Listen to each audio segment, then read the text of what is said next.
Friends எல்லாரும் எப்படி இருக்கீங்க? ஸோ இன்றைக்கி உங்கள் எல்லாரோடையும் ஒரு சூப்பரான லெமன் டீ ரெசிபி தான் ஷேர் பண்ணிக்க போகிறேன். இந்த லெமன் டீ வந்து போடுறதுக்கு ரொம்பவே சிம்பிள், ஆனால் செம்ம தொண்டைக்கு அப்படியே எதமாக இருக்கும். ரொம்பவே வந்து இம்யூன் பவர் கூட்டக்கூடிய ஒரு விஷயம் தான் இந்த லெமன் டீ. ஸோ இந்த லெமன் டீ எப்படி செய்யுதுன்னு வாங்க பார்த்துடலாம். டீ போடுற மாதிரி ஒரு பாத்திரம் எடுத்து வச்சுருக்கேன். அதை நான் ஆன் பண்ணிடுறேன். அடுத்து இதில் தண்ணி ஊற்றிடலாம். ஒரு கப்பு அளவு தண்ணி நான் ஊற்றுறேன். இன்றைக்கி நான் வந்து 1.5 கிளாஸ் தான் வந்து இந்த டீ போட போகிறேன். அதுக்காக 1.5 கிளாஸ் அளவுக்கு தண்ணி கொஞ்சம் கொதிக்கட்டும். கொதிச்சதுக்கப்புறம் இதில் நம்ம டீ தூள் ஆட் பண்ணலாம். ஸோ இந்த லெமன் டீ வந்து பார்த்திங்கன்னா ரொம்ப டல்லாக இருக்கும். அந்த மாதிரியான டயத்தில் நம்ம இந்த லெமன் டீ போட்டு குடிச்சோன்னா ரொம்ப நல்ல ஒரு எனர்ஜி கிடைக்கும். ரொம்ப சிம்பிளான ரெசிபி தான் இது. ஆனால் வந்து குடிக்கும்போது அவ்வளோ ஒரு ரிலாக்ஸேஷன் கிடைக்கும் அப்படின்னே சொல்லலாம். இப்போ தண்ணி கொஞ்சம் நல்லா கொதிச்சிருச்சு. இதில் நம்ம டீ தூள் போட்டுடலாம். இப்போ நீங்கள் பார்த்தீங்கன்னா தெரியும், சுற்றி அந்த பபிள்ஸ் வந்து மூவ் ஆக ஆரம்பிச்சிருச்சு. அதாவது பபிள்ஸ் வந்து டான்ஸ் ஆட ஆரம்பிச்சிருச்சு அப்படின்னே சொல்லலாம். இப்போது இது வந்து 1 டீஸ்பூன், ஓகேங்களா? அதில் வந்து நான் கிட்டத்தட்ட 1/4 ஸ்பூனுக்கு கொஞ்சம் அதிகமாக எடுத்திருக்கேன். 1/2 ஸ்பூனுக்கு கம்மியாக, 1/4 ஸ்பூனுக்கு கொஞ்சம் அதிகமாக இதை வந்து இதில் போட்டுடலாம். இவ்வளோ தான் வந்து மொத்தமாக 2 கப்பு 1.5 கப்புக்கே இவ்வளோ தான் வந்து டீ தூள் போடணும். ஒரு கொதி மட்டும் வரட்டும். இப்போ இதில் நான் வந்து சுவைக்கு ஏற்ப நம்ம வந்து சுகர் சேர்த்துக்கிறேன்.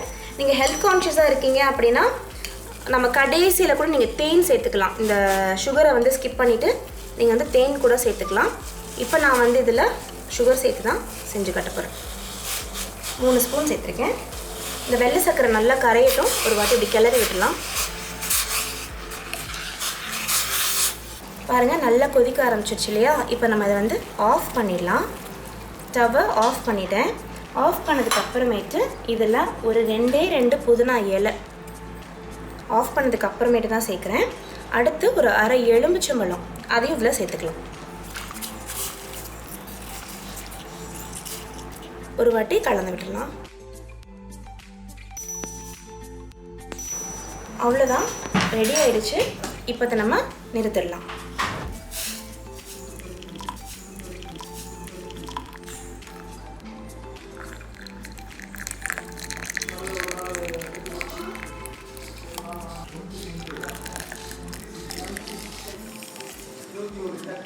சூப்பரான லெமன் டீ, கோல்டன் டீ எப்படினாலும் சொல்லுங்கள். இதுக்கு மேலே அழகாக ஒரு புதினா இலையை நட்டுக்க விட்டுடலாம். சூப்பராக இருக்கும். ஸோ அதுக்கு மேலேயும் ஒரு புதினா இலை விட்டுடலாம். அவ்வளோதான், சூப்பரான லெமன் டீ ரெடி ஆகிடுச்சு. ஸோ இது வந்து எனக்கு, நான் எப்பவுமே கொஞ்சமாக தான் குடிப்பேன். இது வந்து என்னோடய வீட்டுக்காருக்கு, அவர் கொஞ்சம் அதிகமாக குடிப்பார்.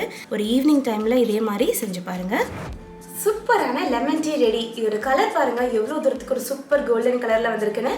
அப்படியே புதினாவோட மனம் அப்படியே மணக்க இருக்குது. ஒரு சில பேர்த்துக்கு புதினா பிடிக்காதுன்றவங்க புதினா சேர்க்காம செஞ்சு பாருங்கள்.